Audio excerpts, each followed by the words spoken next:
चुनावी जनसभा में इकट्ठा हुए बीएसपी के सभी छोटे बड़े पदाधिकारी एवं कार्यकर्तागण, आज आप लोग यहाँ अपने तेलंगाना स्टेट में विधानसभा के लिए हो रहे आम चुनाव में अपनी पार्टी के उम्मीदवारों के समर्थन में व खासकर यहाँ के स्थानीय जो उम्मीदवार है उनके समर्थन में और इनके साथ साथ पार्टी के प्रदेश अध्यक्ष डॉक्टर आर.एस. परवीन कुमार, जो काबिल, ईमानदार, मिशनरी व निष्ठावान भी हैं, ये भी चुनाव लड़ रहे हैं और इनको आप लोग अपना मुख्यमंत्री बनाने के खास उद्देश्य के साथ ही मुझे सुनने के लिए यहाँ भारी संख्या में इकट्ठा हुए हैं। तो उसके लिए मैं आप सभी लोगों का हार्दिक दिल से आभार प्रकट करती हूँ। हालांकि इनकी कामयाबी के लिए यहाँ के स्थानीय कोऑर्डिनेटर व नेताओं के साथ साथ केंद्रीय स्टेट कोऑर्डिनेटर एवं राज्यसभा सांसद श्री रामजी गौतम भी पूरे जी जान से लगे हैं। इनके भी मैं बहुत बहुत आभारी हूँ। और अब मैं यहाँ हो रहे विधानसभा चुनाव में ये कहना चाहूँगी कि हमारी पार्टी ये चुनाव आपके तेलंगाना स्टेट की अधिकांश विधानसभा की सीटों पर अकेले अपने बलबूते पर ही पूरी तैयारी व दमदारी के साथ ये चुनाव लड़ रही है। अर्थात हमारी पार्टी ने इस चुनाव में यहाँ किसी भी पार्टी के साथ किसी भी प्रकार का कोई भी चुनावी समझौता आदि नहीं किया है। इसके साथ ही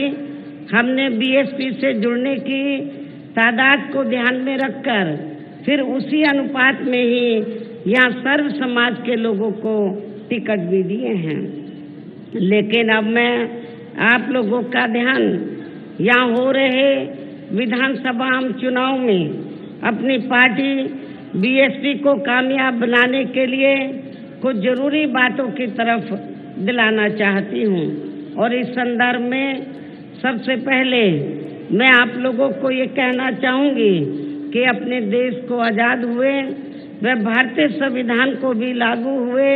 अब यहाँ वर्षों बीत चुके हैं। लेकिन दुख की बात यह है कि इस लंबी अवधि में भी यहाँ सभी विरोधी पार्टियों की रही सरकारों में आपके प्रदेश सहित पूरे देश में भी सर्व समाज में से विशेषकर दलितों, आदिवासियों, पिछड़े वर्गों, मुस्लिम व अन्य धार्मिक अल्पसंख्यकों के साथ साथ गरीबों, मजदूरों, किसानों, व्यापारियों एवं अन्य मेहनतकश लोगों का भी सही से विकास व उत्थान आदि नहीं हो सका है। जिनकी सरकारों की नीतियों व कार्यशैली को अब इन्हें और ज़्यादा आजमाने की ज़रूरत नहीं है। और इस मामले में खासकर मैं एससी, एसटी व ओबीसी वर्गों के लोगों को ये भी बताना जरूरी समझती हूँ कि इन्हें परम पूज्य बाबा साहब डॉक्टर भीमराव अंबेडकर के कड़े संघर्ष एवं अथक प्रयासों से भारतीय संविधान के तहत मिले कानूनी अधिकारों में से खासकर सरकारी नौकरियों में जो आरक्षण की सुविधा मिली है, तो उसे भी यहाँ शुरू से ही इन वर्गों के प्रति हीन व जातिवादी मानसिकता रखने वाली सभी विरोधी पार्टियों की रही सरकारें प्रभावहीन बनाने में तथा इसे अब धीरे धीरे खत्म करने की भी पूरी कोशिश में लगी हुई है। यही मुख्य वजह है कि देश में आज़ादी के बाद व शुरू में केंद्र व अधिकांश राज्यों में भी काफी लंबे समय तक सत्ता में आसीन रही कांग्रेस पार्टी ने और अब पिछले कुछ वर्षों से केंद्र एवं काफी राज्यों में भी बीजेपी व अन्य विरोधी पार्टियों की भी रही सरकारों ने इनका ये आरक्षण का कोटा अभी तक भी पूरा नहीं किया है। आपकी यहाँ की जो रीजनल पार्टी की सरकार है तो उसने भी इन वर्गों का आरक्षण का कोटा पूरा नहीं किया है। पदोन्नति में आरक्षण को तो इन्होंने मान्य कोर्ट की आड़ में काफी हद तक खत्म ही कर दिया है और इस मामले में लगभग यही खराब स्थिति हमें यहाँ आपके तेलंगाना स्टेट में भी देखने के लिए मिल रही है। इसके साथ ही अब इन वर्गों के लोगों को प्राइवेट सेक्टर में आरक्षण दिए जाने की व्यवस्था किए बिना ही केंद्र व राज्यों में भी ज्यादातर सरकारी कार्य यहाँ प्राइवेट सेक्टर के जरिए देश के अधिकांश बड़े बड़े पूंजीपतियों व धन्ना सेठों को ही दिए जा रहे हैं, जिसके कारण अब पूरे देश में इन वर्गों के लोगों को आरक्षण का बहुत कम ही लाभ मिल पा रहा है और इससे अब पूरे देश में एससी व एसटी के साथ साथ ओबीसी वर्गों को भी काफी ज्यादा नुकसान हो रहा है, जबकि ओबीसी वर्गों के लोगों को ये भी मालूम होना चाहिए कि इन्हें मंडल कमीशन की रिपोर्ट के तहत आरक्षण की ये सुविधा केंद्र में कांग्रेस पार्टी की रही सरकार में नहीं मिली है, बल्कि बीएसपी के कड़े संघर्ष एवं अथक प्रयासों से ही केंद्र में रही श्री बीपी सिंह की सरकार में इन्हें ये सुविधा मिली है, जिसका अब यहाँ जातिवादी विरोधी पार्टियों की सरकारें इन्हें पूरा लाभ नहीं दे पा रही हैं। इसके साथ ही श्री बीपी सिंह की सरकार के बारे में यहाँ मैं ये भी कहना चाहूँगी कि जब अंग्रेजों के जाने के बाद केंद्र में कांग्रेस पार्टी सत्ता में आई, लंबे अरसे तक सत्ता में रही, परम पूज्य बाबा साहब डॉक्टर अंबेडकर ने देश का संविधान बनाया, तो उस समय बाबा साहब के अनुयायियों ने तो केंद्र की सरकार से तो ये रिक्वेस्ट किया था, ये अपील की थी, ये मांग की थी, ये गुजारिश की थी कि बाबा साहब डॉक्टर अंबेडकर को भारत रत्न की उपाधि से सम्मानित किया जाए, लेकिन कांग्रेस पार्टी ने तो बाबा साहब को भारत रत्न की उपाधि से सम्मानित नहीं किया। इसके बाद फिर बीएसपी के अथक प्रयासों से ही श्री बीपी सिंह की सरकार में इन वर्गों के मसीहा परम पूज्य बाबा साहब डॉक्टर भीमराव अंबेडकर को भी यहाँ भारत रत्न की उपाधि से सम्मानित किया गया, जिसके लिए वो हर प्रकार से पात्र भी थे, जो बहुत पहले ही इनको ये सम्मान मिल जाना चाहिए था, जिसके लिए विशेषकर कांग्रेस पार्टी प्रमुख तौर से जिम्मेवार एवं कसूरवार भी है। इससे इन वर्गों के प्रति इस पार्टी की हीन व जातिवादी मानसिकता साफ झलकती है, जिसने फिर इनके कारवां को आगे बढ़ाने वाले व हर मामले में समर्पित व्यक्तित्व मान्यवर श्री कांशीराम जी के देहांत होने पर केंद्र में रही इसी कांग्रेस पार्टी की सरकार के चलते इनके सम्मान में एक दिन का भी राष्ट्रीय शोक कांग्रेस पार्टी की सरकार ने घोषित नहीं किया था, जबकि उस समय केंद्र में कांग्रेस पार्टी पावर में थी।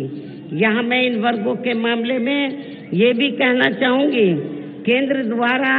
अभी हाल ही में देश की लोकसभा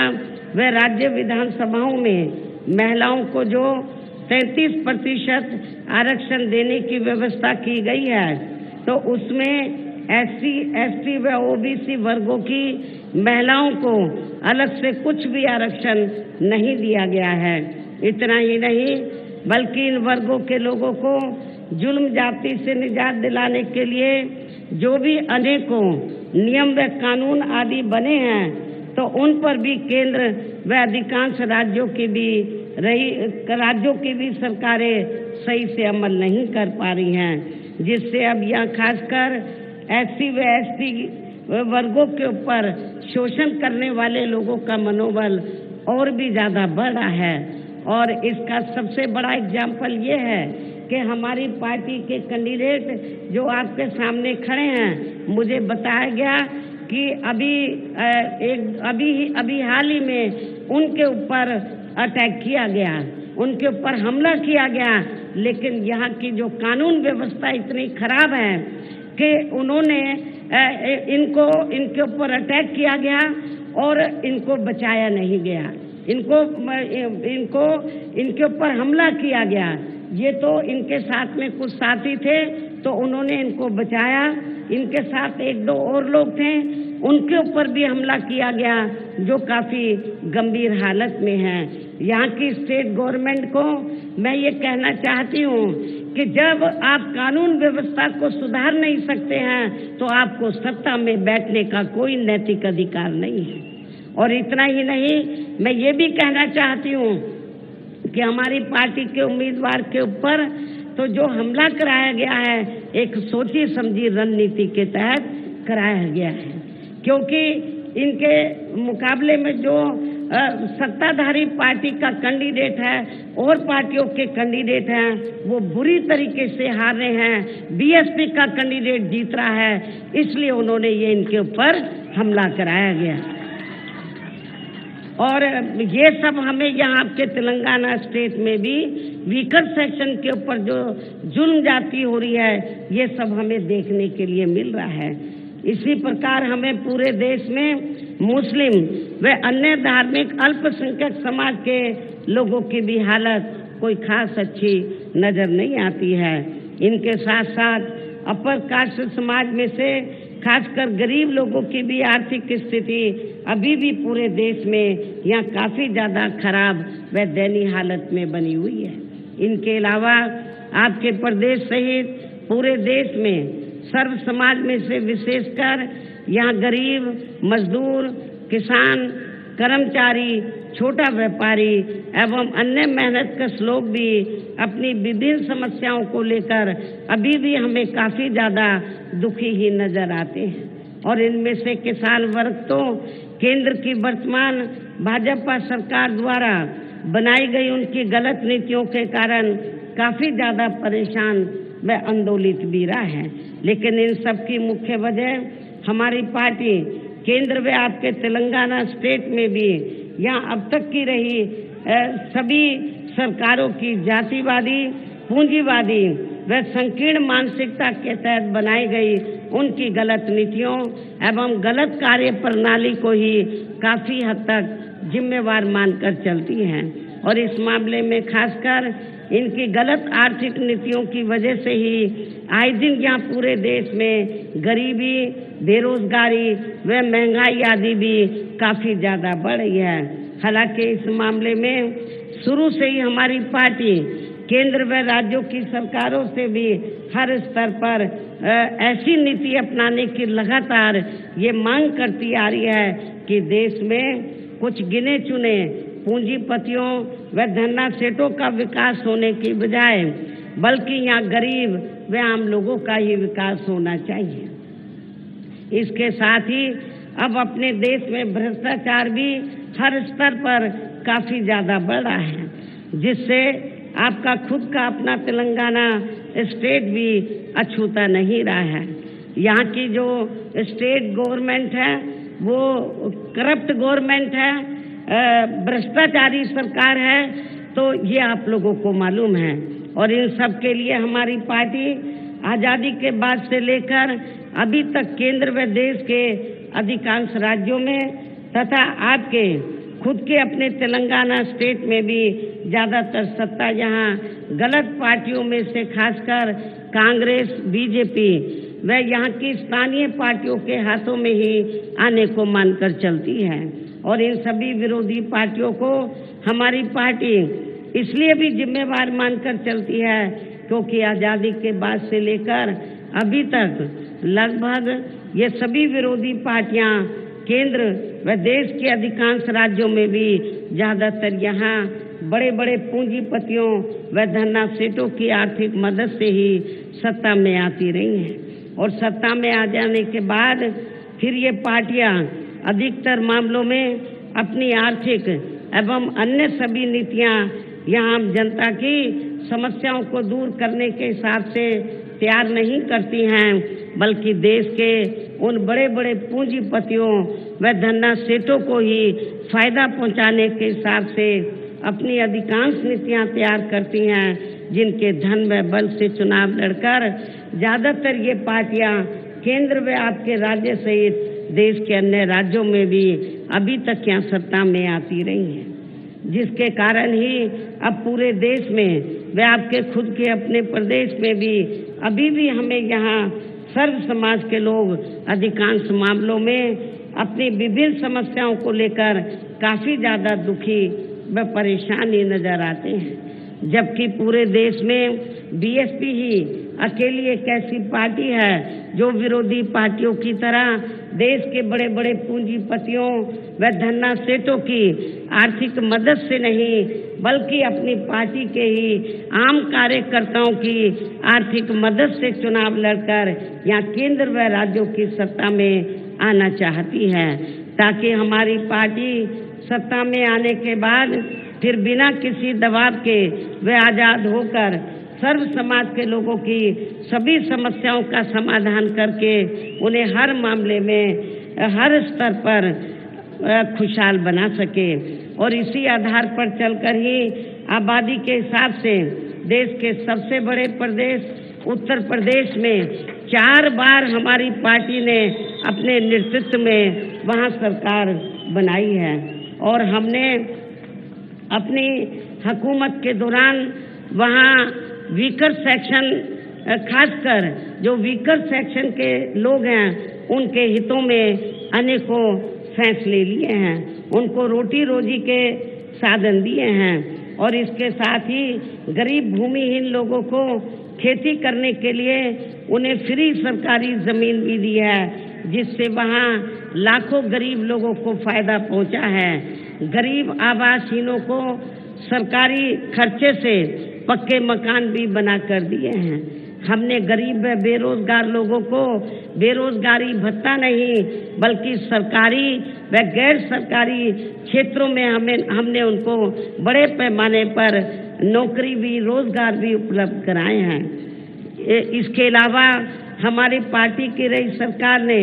वहाँ विभिन्न क्षेत्रों में लगे लोगों के हितों में भी अनेकों महत्वपूर्ण व ऐतिहासिक कार्य किए हैं। इसके साथ ही हमने उत्तर प्रदेश में सर्व समाज के लोगों के ऊपर किसी भी प्रकार की कोई जुर्म जाति आदि भी नहीं होने दी है। इतना ही नहीं बल्कि हमारी पार्टी की रही सरकार ने वहाँ अपने देश में दलित एवं अन्य पिछड़े वर्गों में समय समय पर जन्मे हमारे महान संतों, गुरुओं व महापुरुषों में भी खासकर महात्मा ज्योतिराव फूले, छत्रपति शाहू जी महाराज, श्री नारायण गुरु, बाबा साहब डॉक्टर भीमराव अंबेडकर एवं मान्यवर श्री कांशीराम जी आदि को भी विभिन्न रूपों में पहली बार वहाँ पूरा आदर सम्मान दिया है, जिन्हें विरोधी पार्टियों के लोग अभी तक भी आसानी से पचा नहीं पा रहे हैं। और यदि आप लोग भी यहाँ अपने तेलंगाना प्रदेश में आम जनहित के व खासकर कमजोर एवं उपेक्षित वर्गों के हितों में ऐसे ही कार्य करना चाहते हैं तो फिर आप लोगों को भी उत्तर प्रदेश की तरह ही यहाँ अपने तेलंगाना प्रदेश में भी अपनी पार्टी को हर मामले में मजबूत बना के यहाँ अपनी खुद की सर्वजन हिताय व सर्वजन सुखाय की नीतियों पर आधारित सरकार बनानी होगी, जिसके लिए अब आप लोगों को यहाँ अपने तेलंगाना स्टेट में विधानसभा के लिए हो रहे आम चुनाव में अपनी पार्टी का बेहतर रिजल्ट लाना होगा। और इसके लिए आप लोगों को वोट पड़ने तक यहाँ की सत्ताधारी पार्टी व अन्य सभी विरोधी पार्टियों के साम दाम दंड भेद आदि अनेकों हथकंडों से भी जरूर सावधान रहना है। और इस मामले में इसके साथ साथ आप लोगों को मैं ये भी बताना चाहती हूँ कि हमारी पार्टी तो दूसरी पार्टियों के तरह अब चुनाव में कोई भी चुनावी घोषणा पत्र आदि जारी नहीं करती है। और लेकिन आप लोगों को ये भी मालूम है कि जब चुनाव होता है तो सत्ताधारी पार्टी और विरोधी पार्टियां तो बड़े लुभावने वाले तो अपने चुनावी घोषणा पत्र आदि जारी करती हैं, जिन्हें ये पार्टियां सत्ता में आने के बाद अधिकतर अमल में नहीं लाती हैं, जिस पर से अब जनता का काफी हद तक विश्वास ही उठ गया है। इसलिए हमारी पार्टी किसी भी चुनाव में अपना कोई भी चुनावी घोषणा पत्र आदि जारी नहीं करती है। वैसे भी हमारी पार्टी कहने में बहुत कम बल्कि कार्य करके दिखाने में ही ज्यादा विश्वास रखती है। अर्थात हमारी पार्टी जो कहती है उसे करके भी दिखाती है। और अब मेरा यही कहना है कि आप लोगों को अपने खुद के व अपने तेलंगाना स्टेट के भी हित में यह अपनी पार्टी बीएसपी की ही सरकार बनाना बहुत जरूरी है। तभी फिर यहाँ के प्रदेश में परम पूज्य बाबा साहब डॉक्टर भीमराव अंबेडकर एवं मान्यवर श्री कांशीराम जी आदि का भी अधूरा राज सपना जरूर साकार हो सकता है, जिन्होंने कदम कदम पर अनेकों कष्ट झेलकर अपनी पूरी जिंदगी या विशेषकर कमजोर एवं उपेक्षित वर्गों के लोगों को अपने पैरों पर खड़ा करने के लिए समर्पित की है। इसके साथ ही तभी फिर यहाँ अपनी पार्टी के स्टेट अध्यक्ष वे हर मामले में कुशल व्यक्तित्व श्री आर एस परवीन कुमार को भी तेलंगाना स्टेट का मुख्यमंत्री बनाया जा सकता है, जिन्होंने अपनी आईपीएस की सरकारी नौकरी से इस्तीफा देकर वे वीआरएस लेकर अब ये पूरे जी जान से अपनी पार्टी को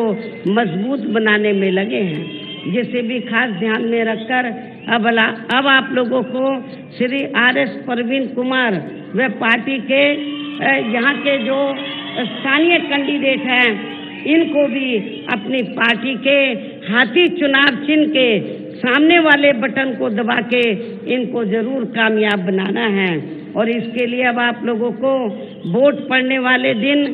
अपने सभी कार्य छोड़कर वे अपने अपने पोलिंग बूथों पर समय से पहुंचकर अपना वोट डालने के लिए जरूर जाना है। और इस मामले में हमारी महिलाएं भी पीछे नहीं रहेंगी, लेडीज भी पीछे नहीं रहेंगी। इसके साथ ही अपनी पार्टी का कोई भी वोट पड़ने से ना रह जाए तो उसका भी आप लोगों को विशेष ध्यान रखना है।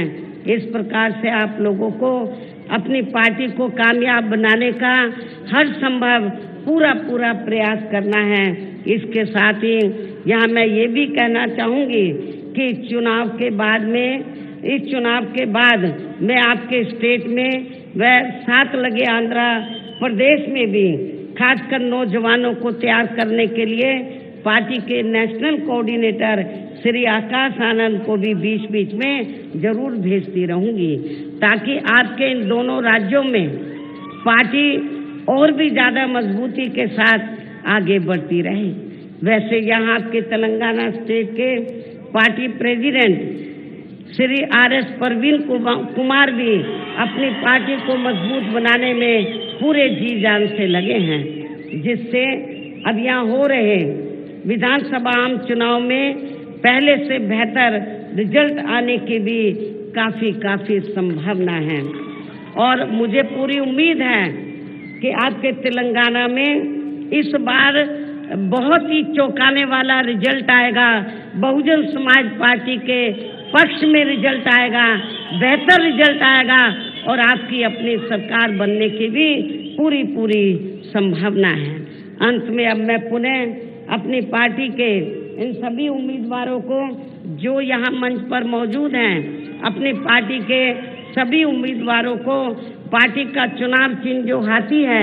हाथी चुनाव चिन्ह के सामने वाले बटन को दबाकर इनको मैं जिताने की, कामयाब बनाने की पुरजोर अपील करते हुए अपनी बात यही समाप्त करती हूँ। जय भीम, जय भारत।